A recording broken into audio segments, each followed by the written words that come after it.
Hello everyone, আসসালামু আলাইকুম। বরাবরের মতো আজকেও নতুন একটা রেসিপি শেয়ার করব। খুব সিম্পল ওয়ে তৈরি করেছি। আমি সবসময় চেষ্টা করি ঝামেলাবিহীন রেসিপি দেওয়ার। এইটা হচ্ছে এগ ভেজিটেবল মোমো। খেতে অসাধারণ লাগে।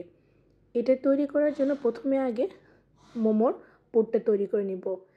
চুলায় দিয়েছি কড়াই, তারপর দিলাম একটু বেশি করে তেল।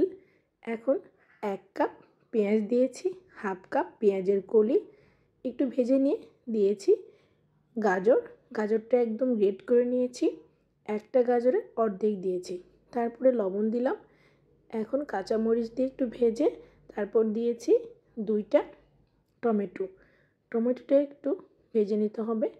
তারপরে দিব 2টা ডিম। এই পর্যায়ে চুলার জালটা একটু কমিয়ে রেখেছি। এখন আস্তে আস্তে ডিমটাকে একটু নেড়ে চেড়ে এই সবজিগুলোর সাথে মিশিয়ে নেব। তারপরে 3-4 মিনিট ভেজে চুলা থেকে নামিয়ে রাখব। পুর তৈরি করা শেষ। এখন মোমোর শীট তৈরি করে নেব।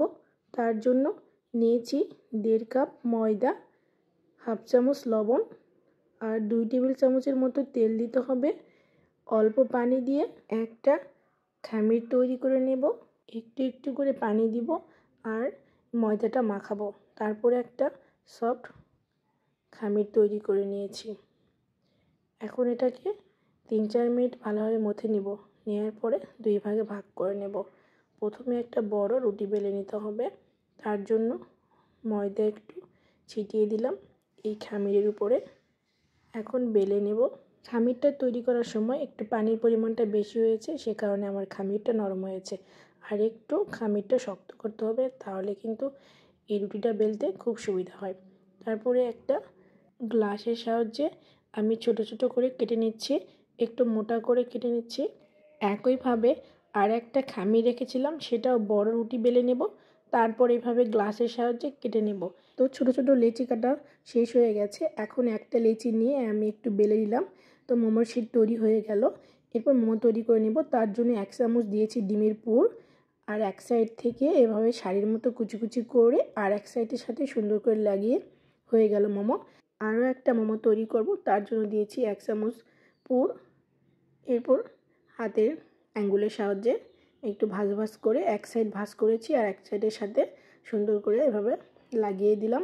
এই তো হয়ে গেল। খুবই সিম্পল একটা ডিজাইন, খুব সহজে তৈরি করা যায়।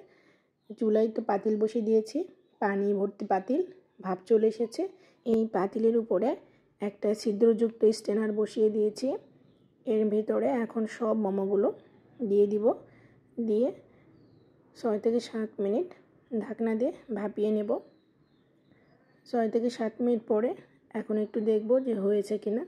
তো সুন্দরভাবে সেদ্ধ হয়ে গেছে। এখন আমি এগুলো তুলে নেব। এইভাবে মোমো তৈরি করলে খরচও কম, সময়ও কম লাগে, আবার খেতেও অসাধারণ লাগে। যেহেতু ডিমের পুর থাকে ভেতরে, অনেক ধরনের সবজি থাকে, খেতে অসাধারণ হয়। গরম গরম মোমো খেতে কিন্তু খুব ভালো লাগে। তো গরম গরমই পরিবেশন করব। সবগুলো মোমো তোলা শেষ হয়ে গেছে। আমি একটা ভেঙে দেখিয়ে দেব। ভিতরে সুন্দরভাবে সেদ্ধ হয়ে গেছে। বাসায় অবশ্যই ট্রাই করবেন। অনেক সিম্পল একটা ডিজাইন দিয়েছি। অনেকে অনেক ডিজাইন দেয়, তবে এটা খুবই সিম্পল ডিজাইন, খুব সহজে তৈরি করা যায়। ভেতরে অনেক পুর দিয়েছি, এই জন্য খেতে অসাধারণ লেগেছে। সবাই ভালো থাকবেন। আল্লাহ হাফেজ। অবশ্যই আমার সাথে থাকবেন।